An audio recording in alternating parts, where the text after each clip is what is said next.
Innal hamdalillah nahmaduhu wa nasta'inuhu wa nastaghfiruh wa na'udzu billahi min shururi anfusina wa min sayyiati a'malina may yahdihillahu fala mudilla lahu wa may yudlil fala hadiya lahu asyhadu an la ilaha illallah wahdahu la syarika lahu wa asyhadu anna muhammadan abduhu wa rasuluh sallallahu alaihi wa ala alihi wa sahbihi wa sallama tasliman katsira amma ba'd.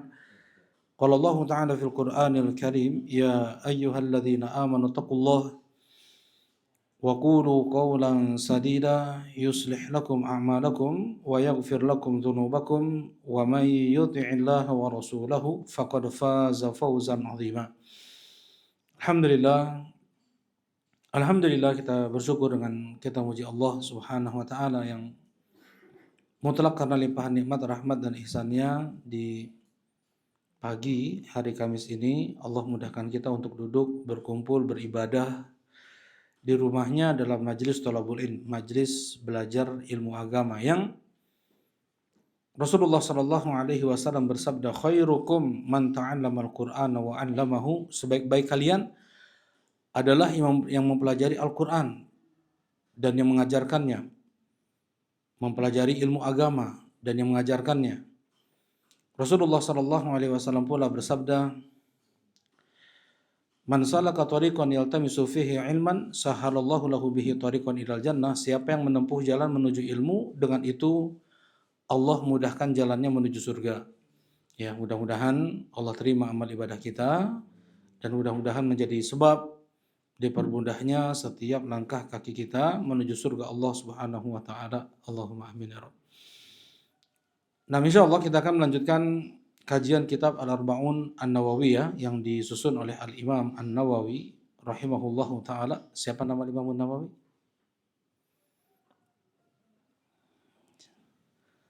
Ada yang ingat, Kang Halim? Abu Zakaria. Nah, namanya Yahya ya, namanya Yahya. Abu Zakaria Yahya ibn Syaraf An-Nawawi. Abu Zakaria Yahya ibn Syaraf An-Nawawi. Nah, kita masih di hadis yang ke-23 dari Al-Arba'un An-Nawawiyah. Hadis Abi Malik Al-Harith ibn Asim Al-Ash'ari radhiyallahu taala anhu qala qala Rasulullah sallallahu alaihi wasallam at-tuhuru syatrul iman walhamdulillahi tamla'ul mizan. Ya, Rasulullah sallallahu alaihi wasallam bersabda, at-tuhur syatrul iman. Bersuci itu setengah dari iman. Walhamdulillah tamla'ul mizan. Dan ucapan alhamdulillah sangat memenuhi timbangan. Ya, ini sudah kita bahas pada pertemuan sebelumnya. Nah, apalagi zikir yang dapat memberatkan timbangan. Ada yang lebih memberatkan timbangan daripada alhamdulillah. Apa itu Abu Emir? Iya, la ilaha illallah. Kisah seseorang yang dia pelaku dosa besar. Dia mempunyai 99 gulungan catatan amal, semuanya maksiat.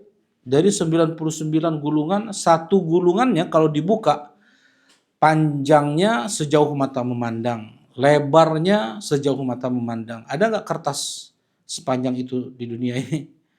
Nggak ada ya. Panjangnya sejauh mata memandang, lebarnya sejauh mata memandang. Catatan isinya dosa-dosa besar semua, maksiat semua. Ya. Itu ada 99 lembar. Diletakkan di daun timbangan yang satu. Di daun timbangan yang satu. Kemudian untuk kebaikannya nggak ada. Ya, belum diletakkan. Ditanya hamba tersebut oleh Allah, apakah engkau mempunyai kebaikan? Orang ini mengatakan, tidak ada ya Allah, aku tidak ada kebaikan. Hidupnya penuh dengan maksiat. Kemudian Allah berkata, fa innaka la tudzlamul yaum. Sesungguhnya engkau tidak akan dizalimi hari ini. engkau mempunyai satu kebaikan, yaitu la ilaha illallah. Dia mengucapkan la ilaha illallah dengan hatinya, ya, dengan melakukan konsekuensi dari la ilaha illallah, tidak pernah dia menyentuh kesyirikan. Walaupun banyak maksiat yang dia lakukan, tapi nggak ada yang nyentuh syirik. Apa misalnya maksiat yang nyentuh syirik apa? Ya, penjimat, pakai susuk, percaya dukun, apalagi, Bang Felis? Ya, datang-datang ke tempat-tempat keramat, kuburan, minta-minta ke kuburan, ke pohon keramat, batu keramat, gua keramat, telaga keramat, apalagi bersumpah dengan demi Allah, demi Rasulullah. Itu nggak ada nih. Jadi orang ini dia maksiat, tapi nggak ada nyentuh sedikit pun perkara syirik. Ya, ada maksiat, ya banyak sekali maksiat. Catatan coba 99 lembaran amal itu semuanya maksiat, tapi tidak ada kesyirikan. Ya, kemudian ditulislah la ilaha illallah itu di satu lembaran kecil sebesar kartu nama. Kata Allah, letakkan bitokoh kartu tersebut, ya kartu kecil itu, di timbangan amal baik. Kata hamba ini, ya Allah, apa bandingannya satu lembar kecil ini dengan 99 gulungan lembaran amal yang isinya dosa-dosa besar. Kata Allah, letakkan saja. Nah, ketika diletakkan di daun timbangan kebaikan, langsung terhempas 99 gulungan lembaran catatan maksiat, dosa, keburukan tersebut, seakan-akan tidak ada bandingannya sedikit pun dengan la ilaha illallah. Ya. Nah, jadi ini yang paling memberatkan timbangan amal seseorang adalah la ilaha illallah.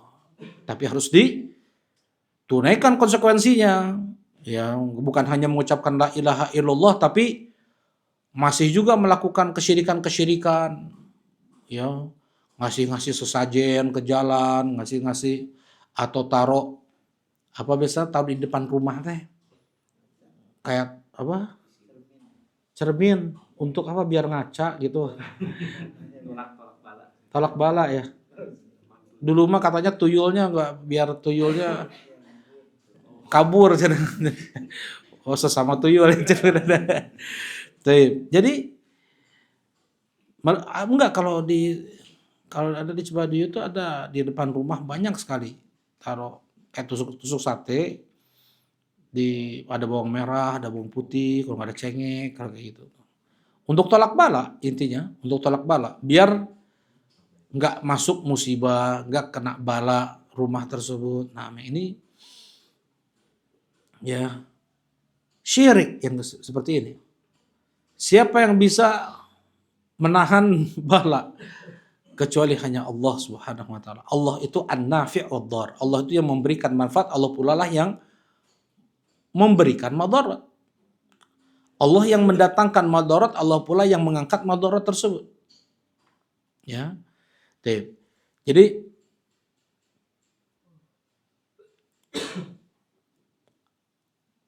seseorang tidak cukup hanya dia mengucapkan la ilaha illallah, tapi harus menunaikan apa? Konsekuensi dari la ilaha illallah. Ya, dia hanya beribadah kepada Allah dan dia tidak menyekutukan Allah dengan sesuatu apapun. Ya, syirik itu ada 3 ya. Maksudnya syirik dalam hal ibadah. Syirik dalam hal ibadah. Bagaimana itu? Kalau syirik dalam ibadah bagaimana? Beribadah, ruku, sujud, berdoa kepada selain Allah. Misalnya doa ke Nabi Isa itu syirik bukan? Itu syirik. Jadi ada syirik itu bentuknya ibadah. Ibadah itu yang melakukannya siapa? Allah atau makhluk? Makhluk. Kalau Allah mah diibadahi, Allah tidak beribadah. Yang beribadah hanya makhluk. Nah, ketika makhluk itu beribadah, tetapi dia beribadah kepada selain Allah, itulah syirik. Itulah syirik. Ya, contohnya apa ibadah teh? Kayak ruku, kayak sujud, berdoa, bernadar, bersemedi. Kalau di Islam apa namanya semedi? Tafakur bukan. Apa Bu? Bertapa di Islam Ibu atau mah di Hindu, astagfirullahaladzim. Di Islam i'tikaf. Di Islam namanya i'tikaf. 10 hari di masjid. 10 hari terakhir di bulan Ramadan, ya dia ingat, dia tafakur, dia betul dia isi kegiatannya dengan yang itu ibadah sendiri gitu, bukan ibadah sosial. Ibadah sendiri seperti sholat, doa, istighfar, tafakur, tadzakur, tadabbur, ya, baik. Nah, itu dilakukan untuk selain Allah, syirik. Nah, terus sedekah, sesembahan, sesajen. Sesembahan itu hanya untuk Allah. Ditanjakan emen, mere rokok, daya rokok, klakson 2 kali. Untuk itu sesembahan, dia namanya sesembahan, itu syirik. Itu syirik. Ya, nah ini syirik yang pertama nih, yang bentuknya ibadah seorang hamba kepada selain Allah. Syirik yang kedua yaitu syirik meyakini di sana ada yang memberi rezeki selain Allah, ada yang mengatur alam semesta ini selain Allah, ada yang menguasai alam semesta ini selain Allah, ada yang mencipta selain Allah. Contohnya apa? Contohnya apa, Bang Felis? Nah, contohnya apa? Nyi Roro Kidul. Diyakini Nyi Roro Kidul itu menguasai pantai selatan. Dia bisa mendatangkan manfaat dan mudarat pantai selatan. Jadi orang yang di pantai selatan yang cari ikan bisa banyak sedikit tangkapan itu karena Nyi Roro Kidul, bisa selamat atau celakanya karena Nyi Roro Kidul. Karena itu kasih sesembahan kepala kerbau untuk Nyi Roro. Itu udah syirik dalam ibadah tadi. Yang kedua, syirik meyakini di sana ada yang memberi rezeki, menguasai, menjaga, melindungi selain Allah Subhanahu wa taala. Jelas ini? Kemudian yang ketiga, ada syirik yang itu bentuknya disamakan sifat Allah dengan sifat makhluk. Misalnya dia naik pesawat turbulen. Turbulensinya dahsyat nih. Dia panggil ajengannya. Ajengan, tulungan. Ajengannya masih di kampung dia tuh. Dia meyakini bahwasanya ajengannya itu maha mendengar. Seperti halnya Allah maha mendengar. Dan dia meyakini ajengannya itu maha kuasa. Mampu untuk menolong sebagaimana Allah mampu untuk menolong. Nah, ini menyekutukan Allah dalam nama-nama dan sifat-sifat Allah. Menyekutukan Allah dalam nama-nama dan sifat-sifat Allah. Ini syirik. Ya, 3 hal ini. Jadi seseorang mengucapkan la ilaha illallah dengan relung hati yang paling dalam, dengan dia menunaikan konsekuensinya, ya, meyakini Allah satu-satu yang berhak untuk diibadahi dan meyakini semua yang disembah selain Allah itu batil. Jadi orang Islam nggak pernah mengucapkan semua agama itu sama. Ya, itu bukan orang Islam, itu orang kafir. Orang kafir mau nggak disamakan agamanya dengan Islam? Nggak mau. Hanya orang munafik dalam Islam yang ngaku Islam saja yang mengatakan semua agama itu sama. Orang Kristen mana mau disamakan agama mereka dengan Islam? Orang Hindu, orang Buddha, apalagi Yahudinya, waduh, nggak mau mereka menyamakan agama mereka dengan Islam. Ya, jadi kalau di surga ada orang Kristen nggak? Ada orang Hindu nggak? Nggak ada. Di surga hanya orang Islam. Allah haramkan surga itu untuk orang musyrik, untuk orang kafir. Kan sudah disampaikan dulu ya, dari yang masuk surga, berapa yang masuk neraka? Anak Adam, bandingannya berapa, Kang? Kemarin disampaikan belum ya? Sudah kan? Berapa itu bandingannya? dari 1000 satu yang masuk surga. Yang masuk neraka 999-nya, cucu banget. Ya, 999-nya masuk neraka, satu masuk surga. Ya, itu Allah pilih mana di antara hamba-hambanya yang Allah kasih Islam. Nah, dengan itu kita bersyukur nggak Allah kasih kita Islam? Coba kalau yang dia terpilih menjadi termasuk yang 999 itu. Ya, anak Adam. Gimana tuh? Udah tuh, maka kekal abadi di neraka, mual Kak. Nggak akan mendapatkan sedikit pun kebahagiaan di akhirat. Allah haramkan surga untuk orang musyrik, untuk orang kafir. Tuh. Ya. Nah, ini pembahasan kita kemarin, walhamdulillahi tamla'ul mizan. Ucapan alhamdulillah sangat memberatkan timbangan. Ya, kita banyak nabung untuk bisa ada yang ditimbang dengan timbangan-timbangan amal, timbangan amal kebaikan kita. Nah, diantaranya memperbanyak mengucapkan alhamdulillah, alhamdulillah, alhamdulillah, seperti itu. Tapi masukkan ke dalam hati, betul-betul alhamdulillah itu kita bersyukur, ya, kita memuji Allah dengan penuh kecintaan, ya, yang pujian dengan kecintaan tersebut seluruhnya hanya milik Allah, ya. Allah terpuji karena dua hal. Masih ingat nggak, Kang Rahma? Kita mengucapkan alhamdulillah itu karena dua hal. Apa itu? Ya, lupa. Nah. Kang Halim?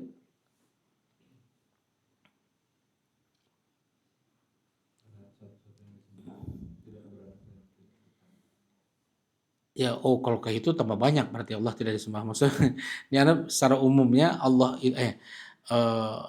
secara umumnya Allah itu terpuji karena dua hal. Ya, kalau yang tadi disampaikan oleh Kang Halim, semakin banyak lagi tuh. Itu perinciannya. Betul, Allah terpuji karena tidak mengambil anak, karena tidak sekutu baginya. Nah, itu perinciannya. Nah, yang Anda tanyakan biar secara globalnya. Gimana itu? Karena kesempurnaan Allah. Yang kedua karena nikmat Allah. Yang pertama karena kesempurnaan Allah.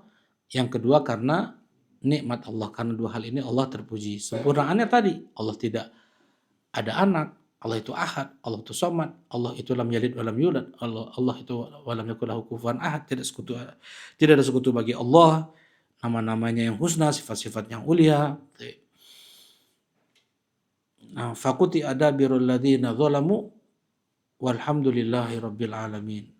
Kata Allah Subhanahu wa taala, dan Allah membinasakan orang-orang zalim, kemudian alhamdulillahi rabbil alamin. Jadi Allah membinasakan kaum Ad, Allah membinasakan kaum Samud, Allah timpakan azab kepada orang yang pantas mendapatkan azab, itu adalah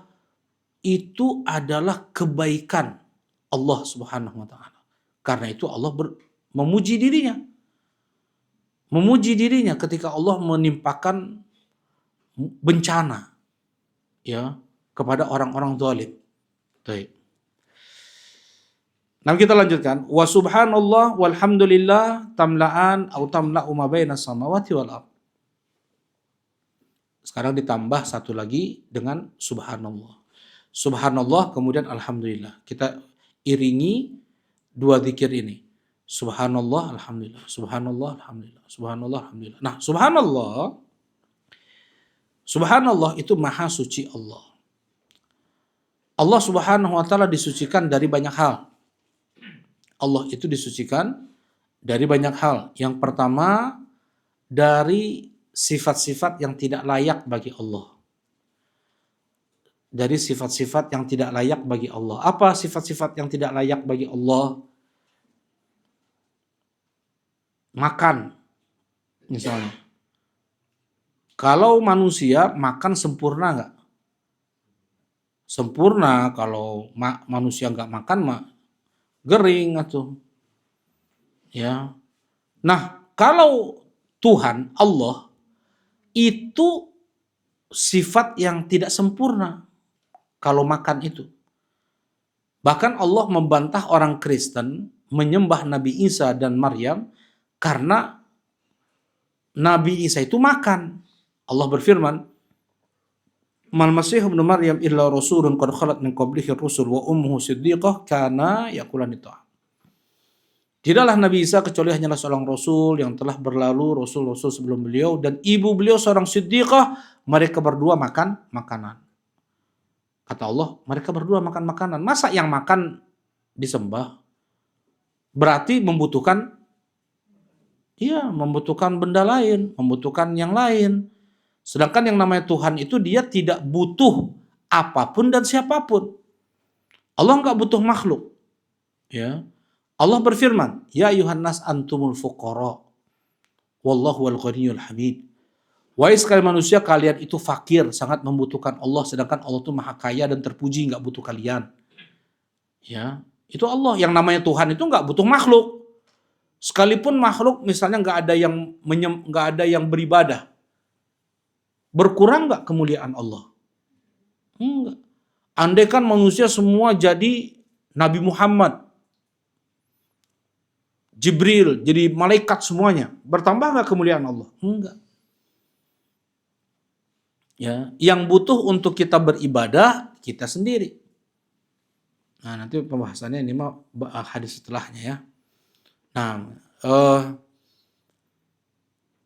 Nah, kita mengucapkan subhanallah, mensucikan Allah dari sifat yang tidak layak bagi Allah. Nah, diantaranya adalah makan.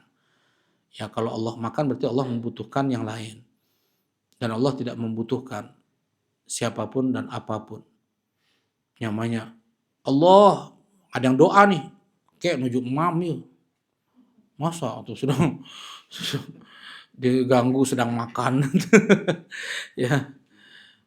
Ya, lagi juga dipanggil Allah berdoa sedang menuju milarian beas gitu. Enggak. Tapi ini yang pertama ya contohnya. Yang kemudian menisbatkan untuk Allah misalnya capek. Allah tuh capek. Seperti siapa? Yahudi. Bagaimana itu Abu Emir? Capek. Yahudi. Di hari yang ketujuh. Iya. Nah, jadi orang Yahudi itu meyakini bahwasanya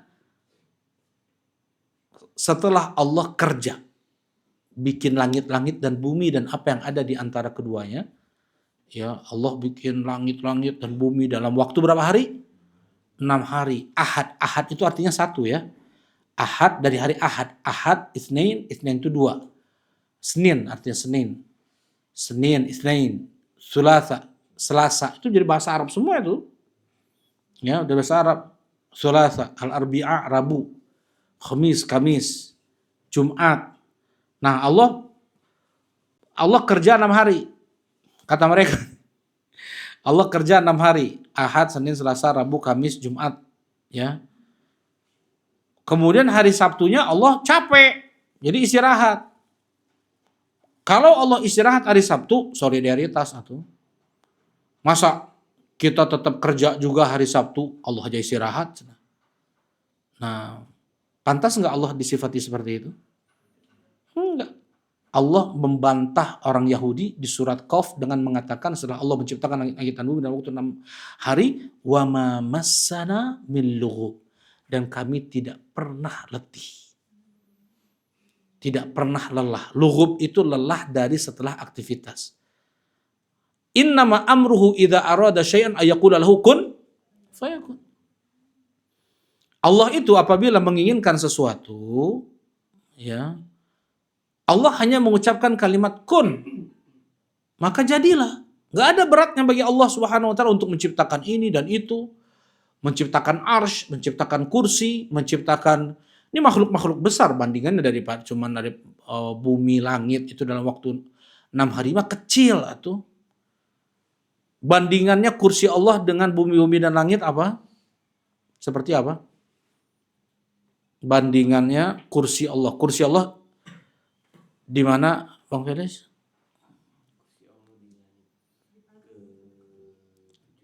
Di atas langit yang ketujuh. Di mana, Bu? Ars beda lagi, Bu. Ars itu beda. Ars itu singgasana Allah.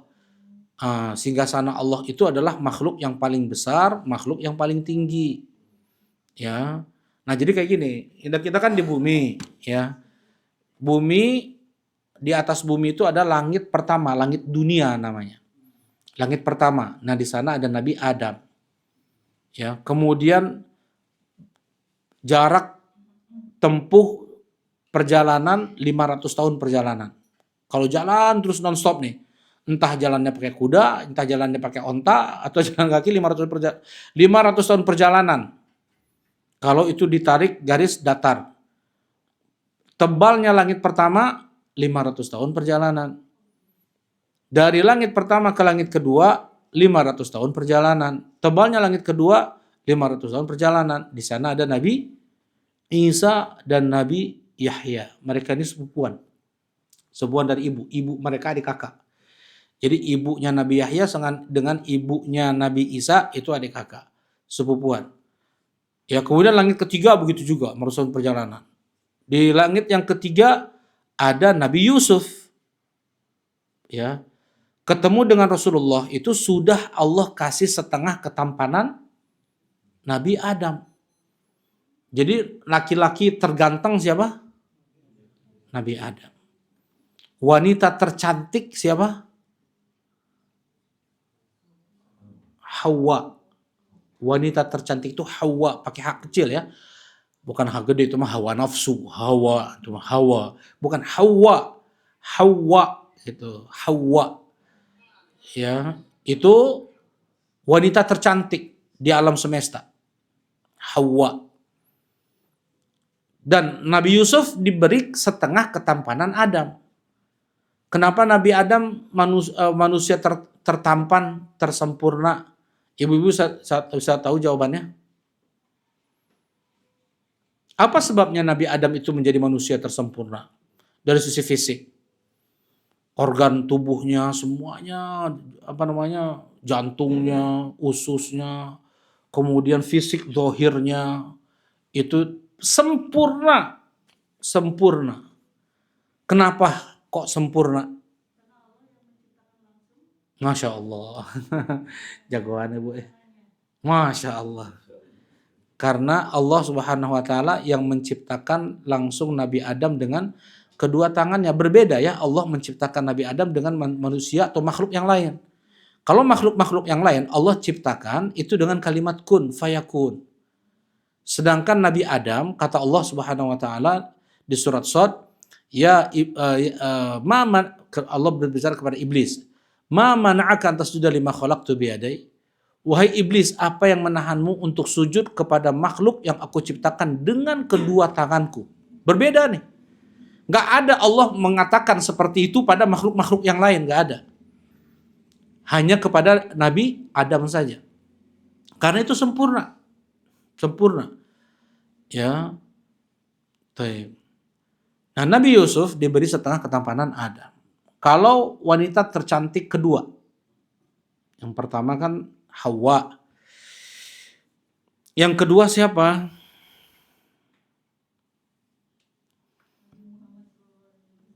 Nabi Muhammad, kumaha itu perempuan. Kan wanita tercantik atau namanya juga. Wanita tercantik. Udah Hawa, wanita tercantik mah Hawa. Yang kedua tercantik Afan. Yang kedua tercantik. Kalau kedua terganteng kan Nabi Yusuf. Kalau kedua tercantik siapa? Ratu Saba. Salah. Ya, Sarah, betul. Siapa Sarah bagian? Nah, istri Nabi Ibrahim alaihi salatu wassalam. Istri Nabi Ibrahim, Sarah. Wanita tercantik kedua sampai Raja Heksos waktu itu terpana ya, terpukau dengan kecantikan Sarah, ibu dari Ishak. Ya, istri Nabi Ibrahim yang pertama. Nah, naik lagi di langit yang keempat ada Nabi Idris. Langit yang kelima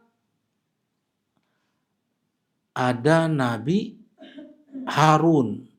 Yang keenam Nabi Musa, yang ketujuh Nabi Ibrahim. Nah, di atas langit yang ketujuh ada kursi. Wasi'a kursiyuhus samawati wal ard. Kursi Allah itu meluasi langit-langit dan bumi. Berapa bandingannya? Berapa bandingan luasnya kursi Allah dengan langit-langit itu? Dengan bumi juga.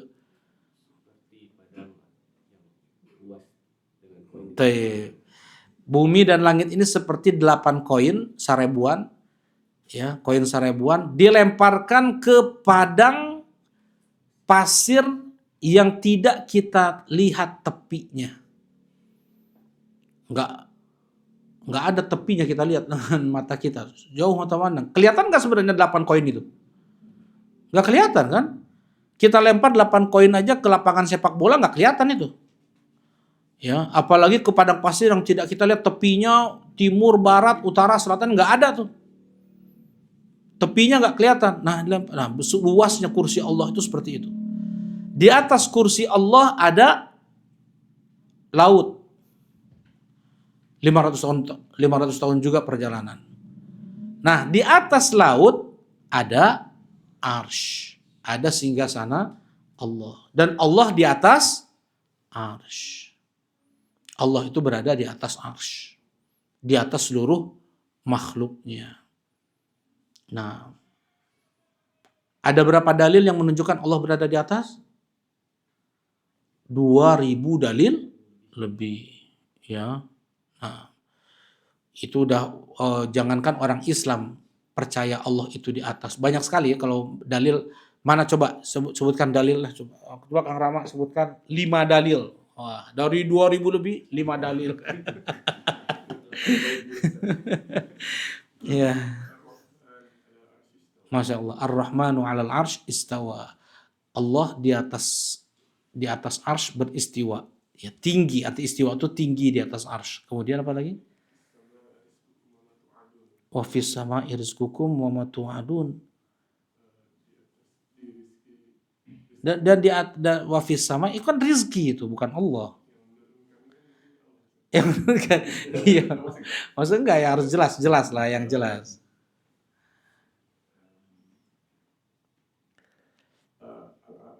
Surat Al-A'la, sabbihisma rabbikal a'la, maha suci, dan sucikanlah nama Rabbmu yang paling tinggi. Kemudian zikir sujud apa? Subhana rabbiyal a'la, maha suci Rabbku yang paling tinggi. Kemudian apa lagi? Oh, banyak banget aku ini. Oh, boleh ya kalau ditanya ya. Nah, coba tambah lagi 5 lagi Bang Felis. Dalil dulu. Ya, Bu. Surat Al-A'raf. Surat apa? Apa itu?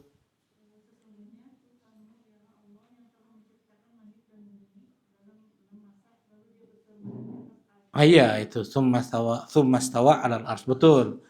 Ya, tsumma stawa 'alal arsy. Apalagi banyak ya, seperti Allah menurunkan Al-Qur'an, inna anzalnahu fi lailatul qadar. Kami telah menurunkan Al-Qur'an di malam Lailatul Qadar. Kalau menurunkan berarti dari mana ke mana?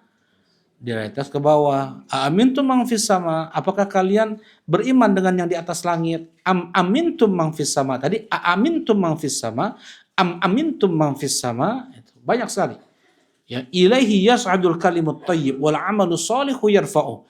Kepadanya lah naik ucapan-ucapan baik, naik, kalau naik dari bawah ke atas, kita kan di bawah, naik tuh ke atas. Wal 'amalus shalihu yarfa'u, dan amal soleh yang mengangkatnya. Mengangkat dari mana? Dari bawah ke atas, diangkat ke atas. Ya.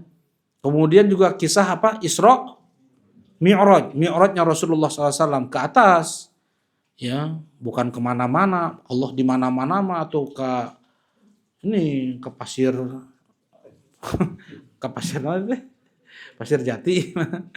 Nah, tuh, orang kafir aja kalau habis ngegolin lihatnya ke atas ya. Habis ngegolin nunjuk ke atas, nuhun. Itu orang kafir itu. Ya. Orang musyrik itu. Mereka meyakini semua orang-orang umum yang nggak belajar agama sekalipun. Mereka bilangnya apa? Minta kepada yang pernah ada dengar minta kepada yang di mana-mana pernah? Ya, nggak ada. Minta kepada yang di atas. Taib. Kemudian kalau kita doa, kita mengangkat tangan kita ke atas karena Allah berada di atas. Tapi ada yang mengatakan atas itu kiblat doa. Benar nggak tuh? Atas itu kiblat doa, makanya kita angkat tangan kita ke atas.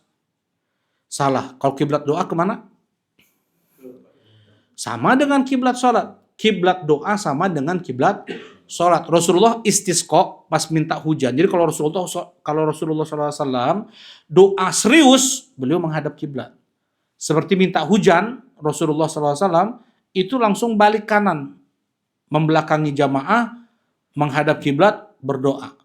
Rasulullah ketika di Arafah berdoa 6 jam lebih menghadap kiblat. Wukuf di Arafah haji. Rasulullah SAW ketika perang Badar, malamnya sebelum perang Badar, Rasulullah beristighotsah, doa sekuat-kuatnya kepada Allah menghadap kiblat. Jadi kalau kiblat doa sama dengan kiblat sholat. Tapi kenapa diangkat kedua tangan ke atas? Karena Allah berada di atas. Gitu ya. Baik. Nah,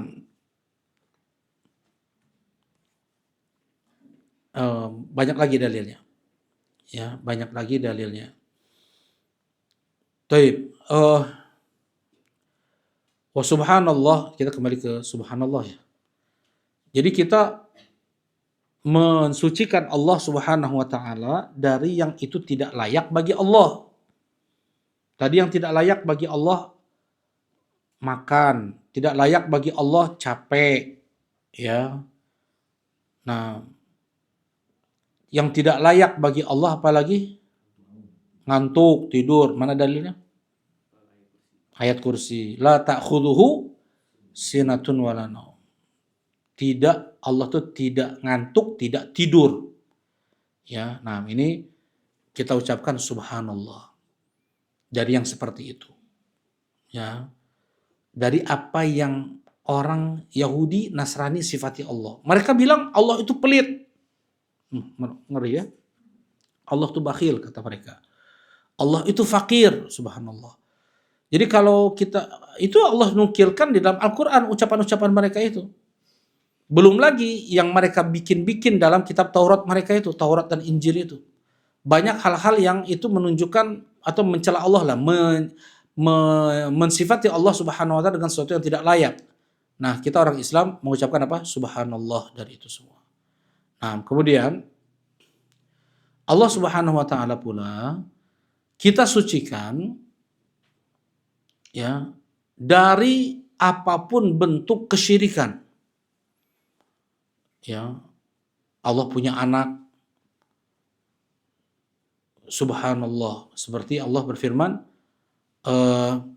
wa qalatil yahud Uzair ibnullah, wa qalatil nasara al-masih ibnullah. Berkata orang Yahudi, Uzair anak Allah. Berkata orang Nasrani, Nabi Isa anak Allah. Yudahi'una qaulal ladzina kafaru min qabl. Mereka menyerupai orang-orang kafir sebelumnya. Orang musyrik Quraisy, siapa yang mereka katakan anak Allah? Orang musyrikin Quraisy, siapa yang mereka katakan anak Allah? Orang Yahudi, Uzair, anak Allah. Orang Nasrani, Nabi Isa, anak Allah. Kalau orang musyrikin Quraisy, siapa yang mereka katakan anak Allah?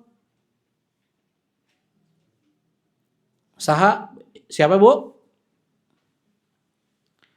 Gak ada. Kang Rama, ingat nggak? Nggak ingat? Sok hilapnya. Mereka mengatakan malaikat itu adalah putri-putri Allah.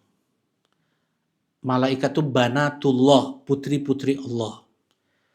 Yudahi'una qawlal ladzina kafaru qatalahumullah anna yufakun. Ya mudah-mudahan Allah membinasakan mereka atas kedustaan yang mereka buat itu. Ittakhadhu ahbarahum wa ruhbanahum arbaba min dunillah wal masih ibn Maryam wa ma umiru illa liya'budu ilaha wahida subhanahu amma yasifun. Subhanahu amma yusyrikun. Jadi Allah mensucikan dirinya apa yang mereka sifati. Baik. Kalau Allah punya anak, maka anak Allah itu tentunya seperti Allah. Ya. Kalau Allah punya anak, berarti Allah membutuhkan anak, membutuhkan yang lain. Dan Allah pun bisa jadi itu dilahirkan juga. Nah, ada lagi yang menyimpang dalam kesyirikan. Ya, apa itu yang perlu diwaspadai ini ya oleh sebagian kaum muslimin? Mereka terkena syubhat sufiyah, yaitu Allah bersatu dengan sebagian makhluknya, sebagian ajengannya, sebagian kiai atau wali. Itu kesyirikan itu. Subhanallah, kita harus sucikan Allah dari itu. Mengatakan Allah itu bertempat pada sebagian walinya. Allah yahillu fil makan. Seperti ini. Nih. Air bertempat pada botol. Ya. Air bertempat pada botol. Allah bersatu dengan sebagian walinya. Kalau di kita mah ada keyakinan Syekh Siti Jenar. Manunggaling kaulo ning Gusti, diriku bersatu dengan Allah. Ya. Aku sudah bersatu dengan Allah. Jadi nggak perlu sholat karena aku adalah Allah, Allah adalah aku gitu. Tapi yang dia percayai, yang mereka percayai hanya sebagian orang, nggak semua orang gitu. Seperti orang Kristen. Orang Kristen banyak versi ya. Orang Kristen itu banyak sektenya. Nah, di antara sekte mereka orang-orang Kristen dulu, bukan Kristen sekarang. Sekarang masih ada juga yang pemahaman Kristen sekarang masih juga ada pemahaman yang seperti ini. Tapi kebanyakannya Kristen dulu meyakini Allah itu bertempat pada Nabi Isa. Nabi Isa terlahir manusia, kemudian Allah menempati Nabi Isa. Bersatulah Allah dengan Nabi Isa. Itu kata orang Kristen dulu. Ya, sama dengan orang-orang yang mengaku Islam juga. Allah bersatu dengan sebagian wali ini, sunan ini, ajengan ini, kiai ini. Nah, itu syirik. Ini yang pertama. Yang kedua, Allah bersatu dengan seluruh makhluknya. Jadi ada dua, ada Allah, ada makhluk. Kemudian bercampur. Seperti kita mencampur kopi dengan susu. Kopi dengan susu. Bisa dibilang kopi nggak? Nggak bisa. Dibilang susu nggak? Enggak juga. Kita bilang apa? Kopi susu. Nah, itu bercampur. Nah, ini juga akidah orang Kristen terbanyak sekarang ini. Jadi Nabi Isa itu sudah bercampur dengan Allah. Enggak bisa dibedakan lagi unsur Tuhan dengan unsur manusianya. Enggak bisa dibedakan lagi. Nah, keyakinan mereka itu ketika Nabi Isa disalib, kalau orang dulu mengatakan Nabi Isa memanggil-manggil Tuhannya. Aili lima sabaktani, wahai bapak-bapak kenapa engkau tinggalkan aku? Jadi pergi, lepas yang asalnya bersatu dengan Nabi Isa. Ketika Nabi Isa disalib, dia pergi. Kenapa engkau tinggalkan aku? Nah itu. Ya. Nah, tapi kalau yang keyakinan orang Kristen sekarang itu membingungkan mereka. Kebanyakan mereka masuk Islam karena sebab ini. Ya. Jadi ketika ditanya, ketika mereka meyakini Allah itu bersatu dengan Nabi Isa, sudah tidak bisa lagi dibedakan unsur Tuhan dan unsur manusianya. Jadi Nabi Isa itu sepenuhnya adalah apa? Manusia dengan Tuhan itu bersatu gitu. Nah, jadi ketika disalib, dibunuh Nabi Isa, aili lima sabaktani, eta nyarios sorangan. Ke dirinya sendiri tuh, aili lima sabaktani, gimana dia ngomong sendiri? Bingung mereka itu. Ya. Terus kalau seandainya mati, kan mereka meyakini Nabi Isa kan mati itu. Nabi Isa mati, kemudian hidup lagi. Siapa yang ngehidupinnya? Dua-duanya mati. Ya, mereka bingung, mereka nggak bisa jawab ini. Ini yang membuat mereka banyak masuk Islam. Ya, yang hidup pada saat itu siapa? Ya iblis. Ya, mereka eh ya mereka nggak bisa jawab ya. Kalau yang pertama tadi, Nabi Isa mati, kemudian dihidupkan lagi oleh Tuhan mereka. Ini mah sesat ya, jangan meyakini benar. Kalau yang benar apa? Kata Allah Subhanahu wa taala di surat Ali Imran, "Wa rafi'uka ilayya." Dan aku angkat engkau ke sisiku. Ya, jadi Nabi Isa itu ketika mau dibunuh, Allah angkat Nabi Isa. Jadi sekarang Nabi Isa itu dengan jasad fisiknya masih hidup. Ya, bukan Nabi Isa udah meninggal, enggak. Nabi Isa itu masih hidup dengan jasad fisiknya. Udah berapa umur Nabi Isa sekarang berarti? Ada yang tahu? 2026 ya artinya. 2026. Ya, masa nggak tahu? 2026 umur Nabi Isa ya. Kata mereka itu juga. Nah, jadi Nabi Isa menurut akidah orang Islam, Nabi Isa itu ketika mau dibunuh oleh orang Yahudi, ini orang Yahudi pembunuh Nabi. Ketika mau dibunuh oleh orang Yahudi, Nabi Isa angkat ke atas. Kemudian ada orang yang diserupakan dengan Nabi Isa, syubbihalahum, diserupakan dengan Nabi Isa. Kemudian mereka bunuh, orang Yahudi bunuh. Dan ketika dibunuh, mereka bangga, orang Yahudi ini, qatalna Isa bin Maryam Rasulullah, kami telah bunuh Isa bin Maryam yang dia utusan Allah. Dengan bangganya orang Yahudi itu membunuh Nabi Isa. Kata Allah, wa ma qatalu wa ma salabu wa ma salabu wa qataluhu yakina. Mereka tidak mensalib Nabi Isa, mereka tidak membunuhnya, dan mereka pun tidak yakin yang mereka bunuh ini adalah Nabi Isa. Mereka pun ragu, nggak yakin betul itu adalah Nabi Isa. Ya, Allah mengatakan walakin syubbihalahum, tapi Allah serupakan. Nabi Isa itu ada dengan yang membelot, yang mengkhianati Nabi Isa dari sahabatnya. Ada yang mengatakan murid setia Nabi Isa. Biar aku saja yang serupa dengan engkau, wahai guru. Ya, ada dua khilaf ya. Ada dua riwayat. Nah, kalau yang dalam Islam ini mengatakan Allah adalah alam adalah Allah. Jadi Allah itu udah bersatu dengan kita nih. Waktu SD, saya di Cibaduyut, waktu SD, guru SD-nya, guru agamanya bilang, ini Allah nih. Ini Allah nih, kayak gini. Guru SD Akang nggak kayak gitu ya? Benar itu, Mat. Ya, guru SD saya ngaco bilangnya. Ini bilang, ini Allah ini Allah nih. Gimana Allah ini? Ya, jadi Allah itu bersatu dengan alam adalah Allah, Allah adalah alam, kata mereka. Kayak Nabi Isa, nggak bisa lagi dipisahkan mana Nabi Isa, mana Allah. Nah, ini yang kedua. Kita sucikan Allah dari itu. Ya, yang ketiga, ini keyakinan yang ada pada orang Islam. Ya, yaitu meyakini wahdatul wujud. Wahdatul wujud. Artinya apa? Wujud makhluk itulah wujud Allah. Ngeri nggak? Wujud makhluk itu adalah bentuk dari wujud Allah. Seperti laut. Laut ada yang ombaknya 3 meter, 5 meter, ada yang ombaknya 30 cm, ada yang sesenti, ada yang tenang laut. Mau yang seperti apa bentuk laut, tetap itu namanya adalah laut. Mau yang ombaknya besar, mau yang ombaknya kecil. Nah, manusia bermacam makhluk ini seperti apapun bentuknya, itulah bentuk wujud Allah, kata mereka. Wahdatul wujud. Ya, ngaco nggak nih? Ini syirik juga nih. Ya. Nah, kalau keyakinan orang Islam adalah Allah Subhanahu wa taala menciptakan makhluknya dan seluruh makhluk Allah itu berada di bawah Allah. Allah berada di atas seluruh makhluknya. Ya. Allah itu terpisah dengan makhluknya. Nggak ada Allah bersatu dengan sebagian makhluknya, nggak ada. Ya. Tapi ini harus betul-betul diingat. Ya, jangan sampai ragu orang Islam tentang hal ini.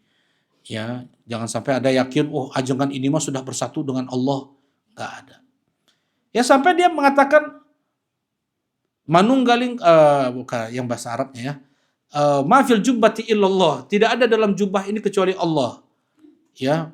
Mal kalbu wal khinziru illa rabbi, tidak ada anjing dan babi kecuali semua itu adalah Robku juga. Karena Allah pun bersatu dengan semua itu. Ini penghinaan gak nih? Itu Ibnu Arabi namanya. Ini dianut oleh sebagian orang di Indonesia ini, ya, dan dikafirkan oleh ulama besar Syafi'iyah, Al-Hafidz Ibnu Hajar Al-Asqalani. Ulama besar Syafi'iyah Al-Hafidz Ibnu Hajar Al-Asqalani, bahkan beliau mau mubahalah. Mubahalah itu apa? Kang Rama? Mubahalah tahu? Ya sumpah gimana? Sumpah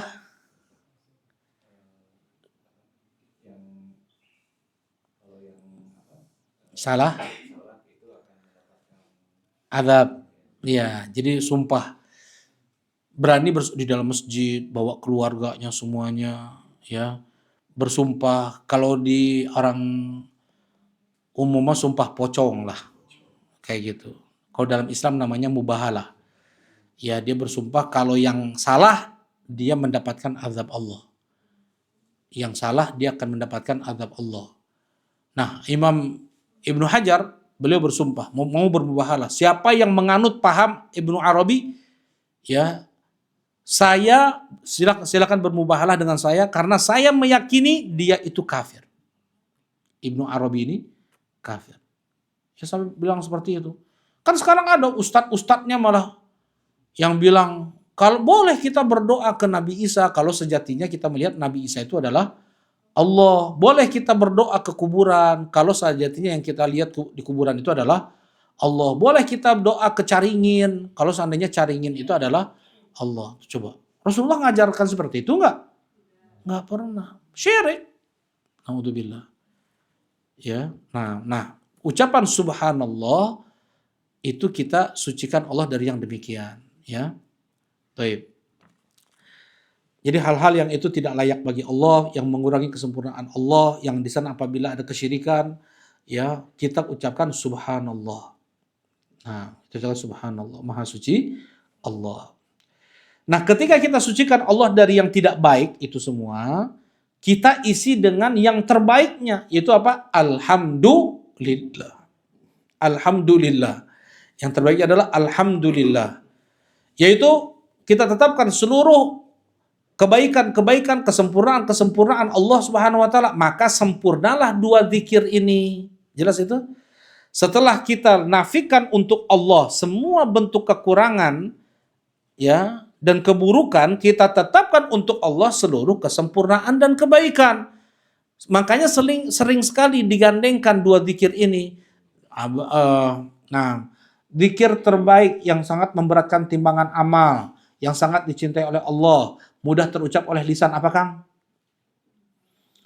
Yang sangat memberatkan timbangan amal, yang sangat dicintai oleh Allah, yang sangat mudah terucap dengan lisan. Apa itu? La ilaha illallah. Subhanallah wa bihamdi. Subhanallahil azim. Kalimatani khafifatani 'ala lisani thaqilatani fil mizan habibatani ila rahman. Dua kalimat mudah terucap oleh lisan, sangat memberatkan timbangan, sangat dicintai oleh Rahman, yaitu apa? Subhanallah wa bihamdi. Subhanallah al-azim. Jadi setelah kita subhanallah mensucikan Allah, kita tetapkan wa bihamdihi, dan untuknya segala macam pujian-pujian karena kesempurnaan yang ada padanya. Subhanallah lagi kita bilang subhanallahil azim. Al-azim kita tetapkan untuk Allah yang maha agung. Kita sucikan Allah dari segala macam bentuk keburukan, kemudian kita tetapkan al-azim, al-azamah, keagungan untuk Allah Subhanahu wa taala, ya. Nah, jadi iringi dua zikir ini, subhanallah alhamdulillah. Atau boleh subhanallah alhamdulillah, subhanallah alhamdulillah, subhanallah alhamdulillah, ya. Karena untuk kita mau pindah rumah nih. Pindah rumah. Dalamnya apakah kita langsung masukin parabot gitu? Kalau kita mau pindah rumah, apakah kita langsung masukin parabot? Enggak kan? Kita harus apa? Bersih-bersih dulu. Ya kan? Ada sarang laba-labanya, ada debunya. Yang kotor-kotor kita bersihkan dulu, baru masukkan apa? Parabot, lampu-lampu, apa semua yang bagus-bagus. Misalnya sedang kotor-kotornya kayak gitu langsung dimasukin parabot, bagus nggak? Enggak. Nah, demikianlah dalam kita memuji Allah. Sucikan Allah terlebih dahulu, kemudian tetapkan untuk Allah segala macam bentuk kesempurnaan. Ya, nah itu zikir terbaik. Subhanallah walhamdulillah, subhanallah walhamdulillah. Taib. Apa pahalanya? Tamlaan atau tamna'u ma baina samawati wal ard. Ya, zikir subhanallah dan alhamdulillah itu sangat memenuhi langit-langit dan bumi. Subhanallah. Langit-langit dan bumi bisa penuh dengan pahala subhanallah wa bihamdi. Subhanallah walhamdulillah. Langit-langit dan bumi semuanya. Itu nanti yang akan dimasukkan ke dalam timbangan amal kita itu. Nah, jadi perbanyak mengucapkan subhanallah, alhamdulillah, subhanallah, alhamdulillah ya. Baik, kita lanjutkan. Wassalatu nurun. Dan salat itu adalah cahaya. Kumaha cahaya, Kang? Cahaya di dunia, cahaya di alam kubur, cahaya di padang mahsyar, cahaya di sirat. Oh, ngeri itu. Yang pertama di dunia ini. Kita kan mungkin sering dapat apa ya, nasihat dari orang tua. Banyak orang tua nasihatin jaga sholat kan gitu ya. Sebenarnya banyak yang harus diwasiatkan oleh orang tua kan kepada anaknya. Jangan ini, jangan itu, lakukan ini, lakukan itu. Tapi karena saking banyaknya mungkin anak ini pun jadi nggak konsen pada fokus jaga sholat. Kalau orang sudah sholat, Allah masih jaga dia. Ya, mungkin dia selalai apapun, sejauh apapun dia dari Allah maksiat sekalipun, masih jaga sholat, Allah masih akan tolong dia. Allah akan pandu dia, hatinya akan ada waktu dia di mana apa?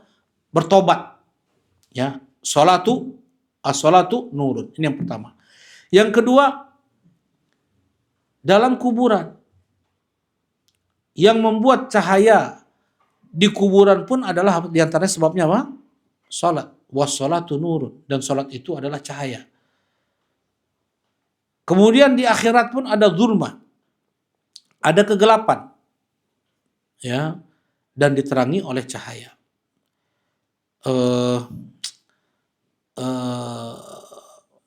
Dari mana Rasulullah tahu umat beliau dengan umat para nabi yang lain? Gimana, Bu Emir? Nah, jadi kalau sholat kan mesti berwudu ya. Kalau berwudu itu sebab tubuh kita mengeluarkan cahaya nanti di padang mahsyar. Kata Rasulullah SAW, kan sahabat bertanya Rasulullah, bagaimana kau membedakan antara umatmu dengan umat-umat para nabi yang lain, manusia yang banyak? Kata Rasulullah SAW dengan bekas wudu. Inna ummati yud'auna yawmal qiyamati ghurran muhajjalina min atharil wudu. Sesungguhnya umatku dipanggil di hari kiamat nanti dalam keadaan ghurran. Ghurran itu wajah, kepala, tangan, kaki mereka bercahaya. Bukankah kalian bisa membedakan mana kuda kalian yang mempunyai gurrah? Gurrah itu kuda yang di keningnya itu ada putihnya. Kuda hitam di keningnya ada putihnya. Kadang kan di kaki kuda juga ada putih-putih kayak kaos kaki. Itu namanya tahjil. Kalau yang di kepalanya itu namanya gurrah. Ya. Nah, bisa nggak kalian membedakan antara kuda kalian yang mempunyai gurrah dan tahjil di antara kuda-kuda yang hitam legam? Bisa ya Rasulullah. Seperti itulah umatku nanti. Dengan sebab cahaya, sholat. Jadi wudu disempurnakan. Itu menjadi sebab Allah berikan cahaya nanti di padang mahsyar. Kemudian kapan lagi kita butuh cahaya? Ya, hadisnya banyak ya. Misalnya seperti Basyiril masya'in fil dhalam binurin lahu tam yaumal qiyamah. Sampaikanlah berita gembira kepada orang yang berjalan kaki untuk sholat di malam hari. Dulu mah gak ada lampu. Alhamdulillah sekarang mah kan lampu jalan luar biasa, mudah ke masjid. Dulu orang ke masjid, gak ada lampu, pakai obor aja. Ya, gak ada lampu mau ke masjid. Basyiril masya'in fil dhalam. Sampaikan berita gembira kepada orang-orang yang berjalan kaki di tengah kegelapan menuju masjid sholat. binurin lahutam, dengan cahaya yang sempurna nanti di hari kiamat. Allah kasih di sirat. Jadi terpancar. Jadi sirat itu apa siratnya? Jembatan di atas neraka jahanam. Api neraka jahanam warnanya apa? Warnanya hitam. Dalam riwayat api neraka jahanam itu hitam. Api yang paling panas itu warnanya hitam. Ya, setelah putih kemudian jadi hitam. Ya, jadi kuning, biru, ada putih, ya, kemudian bisa jadi hitam. Nah, gelap. Sirat sudahlah panjang, miring, licin, ya. Dalam riwayat lebih tipis daripada rambut, lebih tajam daripada pedang. Orang munafik gelap ini. Pasti tisoledat nggak ini? Gampang tisoledat nggak ini? Gampang terprosok jatuh. Baru orang munafik baru berapa langkah jatuh. Ya, ada yang Allah kasih harapan-harapan. Di jempolnya dikasih cahaya lilin, kadang hidup, kadang mati. Kayak lampu korek kan. Kadang hidup, mati lagi. Hidup, mati lagi. Mereka nggak bisa jalan. Nah, apa kata mereka kepada orang-orang beriman yang menjaga sholat? Orang yang beriman yang menjaga sholat, terpancar cahaya min baini aidihim wa an aimanihim. Ya, terpancar cahaya dari depan dan dari kanan mereka, ini cahayanya terang, nyorot kayak gitu. Ya, unduruna naktabis min nurikum, kata orang munafik, tunggu kami. Tunggu kami. Kami ingin mengambil dari sedikit cahayamu untuk bisa jalan. Ya. Nah, jadi di antara nur, di antara cahaya sholat itu adalah untuk memudahkan dia melewati sirat. Nah, wassalatu nurun. Sholat itu adalah cahaya. Ya. Nah, kemudian yang berikutnya. Wassadaqatu burhan. Wassadaqatu burhan. Sedekah itu adalah bukti. Bukti apa? Bukti iman. Sedekah itu adalah bukti iman. Kalau orang yang tidak punya iman atau lemah iman, pelit. La yajtami'anil bukhl wal iman fi qalbin wahid. Gak akan tercampur, gak akan bersatu iman dengan pelit dalam hati seorang mukmin. Tanda iman seorang mukmin adalah dengan dia bersedekah. Kalau bersedekah kurang gak zahir hartanya? Kurang kan? Zahirnya hartanya berkurang kan? Tapi kalau kita imani, yakini, akan berkurang nggak sebenarnya harta kita itu? Nggak akan berkurang. Bahkan justru bertambah. Ini secara fisik dan secara pahala. Aisyah radhiyallahu taala anha ditanya oleh Rasulullah. Rasulullah potong kambingnya untuk sedekah. Disedekahkan. Rasulullah nanya, masih tersisa nggak daging kambingnya?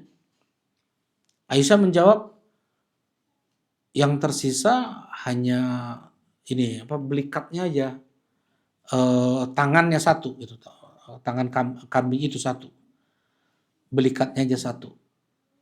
Oh, kata Rasulullah SAW, justru yang tersisa itu masih semuanya kecuali belikatnya aja.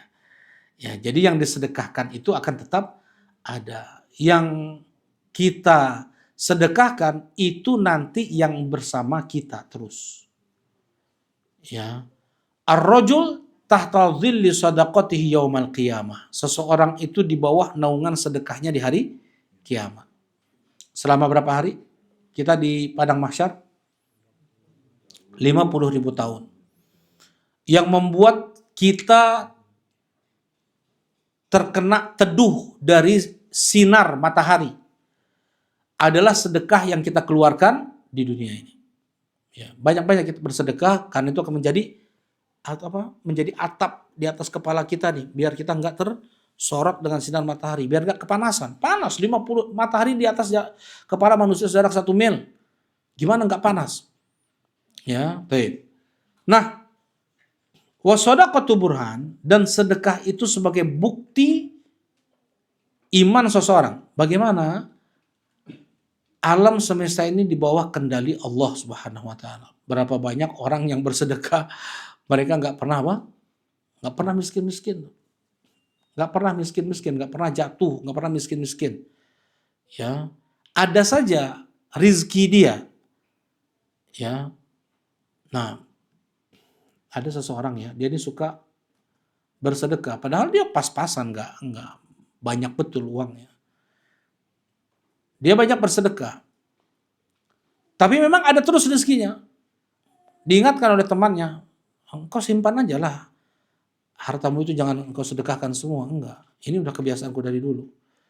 Ya, kebiasaanku dari dulu. Ya, ada harta sedekahkan, dan Allah pun ada. Aku merasakan Allah memberikan kepadaku banyak rizkinya karena aku memberikan hartaku kepada orang. Jadi Allah ingin tetap memberikan rizkinya kepadaku seperti itu dengan aku tetap memberikan hartaku kepada orang. Ya, bahkan lebih ya, al jaza min jinsil amal. Balasan itu sesuai dengan perbuatan. Mana kosot sodakotun min mal, kata Rasulullah. Tidak akan berkurang harta itu dengan disedekahkan. Ya, ini perlu iman kan nih? Kalau nggak ada iman, waduh, pasti wah ini berkurang. Coba tinggalin asal 100.000 jadi 50.000. Ya, nggak tahu dia, nggak tahu temannya kena, yang bareng sama dia jatuh ke dokter, hilang 100.000. Dianya selamat, aman, dapat sedekah lah, apa namanya, bersedekah lagi dia simpan tuh di akhirat. Nah, bisa hilang, bisa keluar uang tersebut ya. Jadi wasodaqatu burhan, sedekah itu adalah bukti iman seseorang. Wasobru diyaun, dan sabar itu adalah sinar. Allah menyifati matahari, sinar matahari itu dengan diya, dan Allah sifati bulan itu dengan cahaya.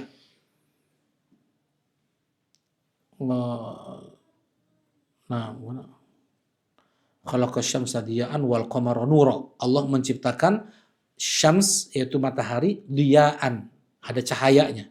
Wal qamara nuran, dan bulan dengan berarti dia di sini sinar ya, sinar. Ada sedikit sakit, perih, tetapi lebih terang daripada apa? Cahaya. Cahaya itu sejuk, dia nggak sakit. Ya, tapi terangnya tidak seperti apa? Matahari. Seperti itu. Nah, Allah Subhanahu wa taala sifati sabar itu dengan dia, dengan sinar. Perih nggak sabar?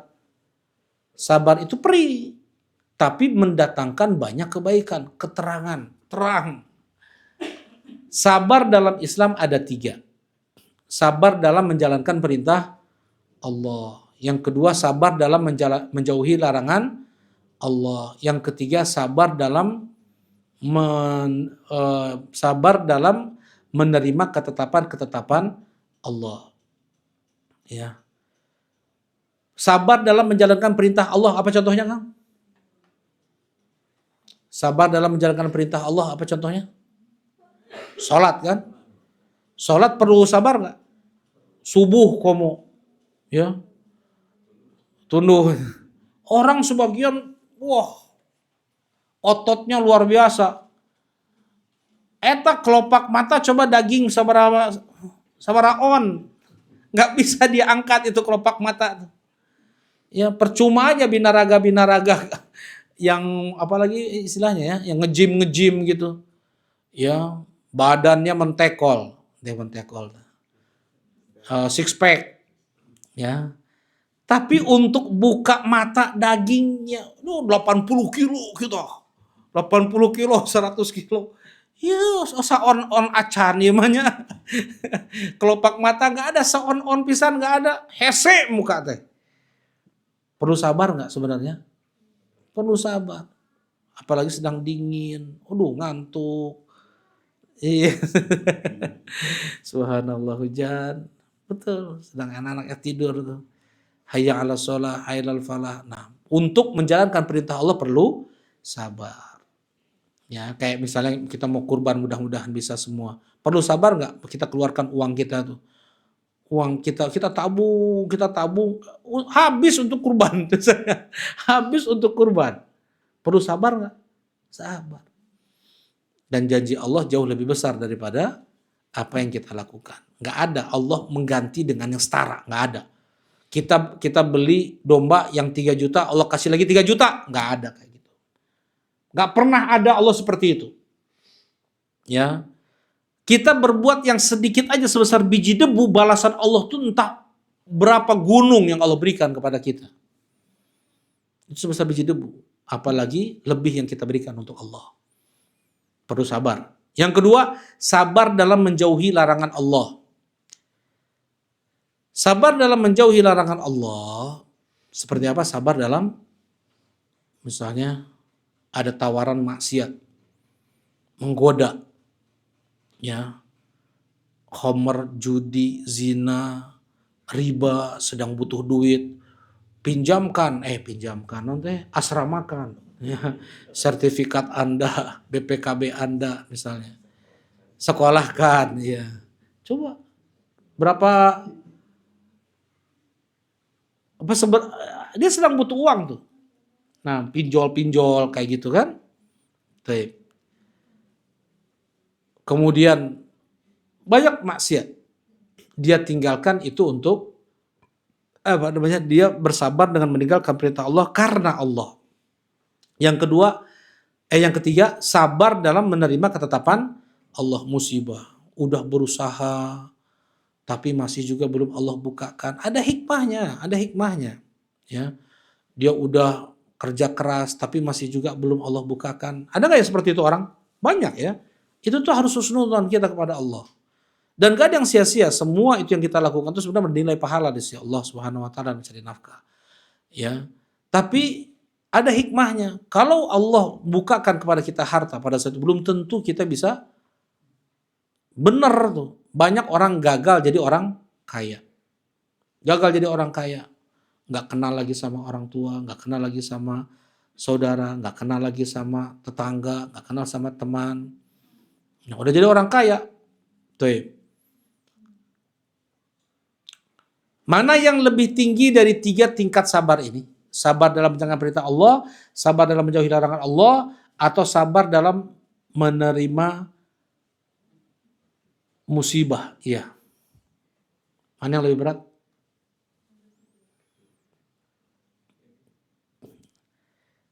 Ya, yang mana? Yang ketiga, ya. Yang ketiga itu kalau datang dari gangguan orang, ya. Kalau datang dari gangguan orang, betul, kita harus sabarnya ekstra daripada ketetapan Allah yang itu mutlak datang dari Allah seperti sakit atau bencana alam. Ya. Tetapi kalau dari sisi satuannya seperti Nabi Yusuf alaihi salatu wassalam, beliau masih kecil. Tidak punya pilihan. Dilempar ke sumur, dijual jadi budak sama saudara. Mana lebih berat? Itu mana lebih berat bagi Nabi Yusuf? Itu atau ketika Nabi Yusuf digoda oleh seorang wanita cantik jelita. Ditutup pintu semua, nggak ada yang bisa untuk menahan mereka. Mana yang lebih berat? Godaan tadi, itu lebih berat. Jadi kalau seandainya secara umum kita bersabar atas gangguan manusia itu lebih berat. Ya. Tapi kalau untuk satuan bisa jadi sabar dalam meninggalkan maksiat itu lebih berat. Sabar dalam menjalankan perintah Allah pun terkadang lebih berat. Ya, haji apalagi itu haji. Berapa tahun orang ngumpulin uang untuk haji sekarang? Ya. Bisa puluhan tahun. Nah, haji habis uangnya kan? Habis uangnya. Tapi memang Allah berjanji tidak akan fakir orang yang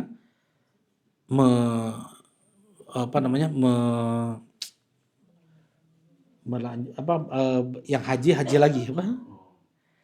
Mengulang ya. Tabi'u bainal haji wal umrah, tabi'u iringi. iringi setelah haji, umroh, haji lagi, umroh lagi, haji lagi, umroh lagi. Fa innahuma yanfiyanil adzunubi wal faqr. Karena keduanya itu menghilangkan dosa dan menghilangkan kemiskinan. Ya, baik. Wasabru dia.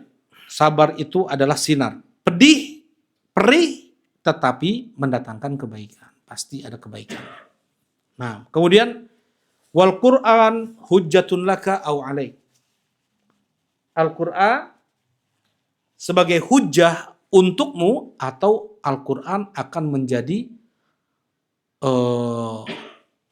menyerangmu. Alaik itu menyerangmu. Jadi Al-Qur'an itu bisa menguatkan kita, pembela kita, bisa menjadi bahkan pelindung kita di hari kiamat. Iqra'ul Qur'an fa innahu ya'ti yaumal qiyamati syafi'an li ashabi. Bacalah oleh kalian Al-Qur'an karena Al-Qur'an itu yang menjadi syafi', penolong, pelindung seseorang nanti di hari kiamat. Atau Al-Qur'an itu justru menghujat kita. Ya. Al-Qur'an menghujat kita dengan kita tidak membacanya. Al-Qur'an menghujat kita dengan kita tidak mengamalkannya. Ya. Dengan itu justru kita diserang oleh Al-Qur'an. Kita tahu kebenaran tapi kita tidak tunduk pada kebenaran. Naudzubillah ya. Wal Qur'anu hujjatun laka au 'alaik. Kullun nasi yaghdu, setiap manusia itu berjalan. Kita ini semua sedang jalan nih. Kita ini semua sedang berjalan, faba'i'un nafsahu famu'tiquha wa mubiquha. Semua sedang menjual dirinya. Ya, semua sedang menjual dirinya. Famu'tiquha, ada yang dia jual dirinya untuk selamat dari neraka, membebaskan dirinya dari neraka, au mubiquha, atau dia menjual dirinya agar terjerumus masuk ke dalam neraka. Naudzubillah. Ya, banyak orang dengan dunia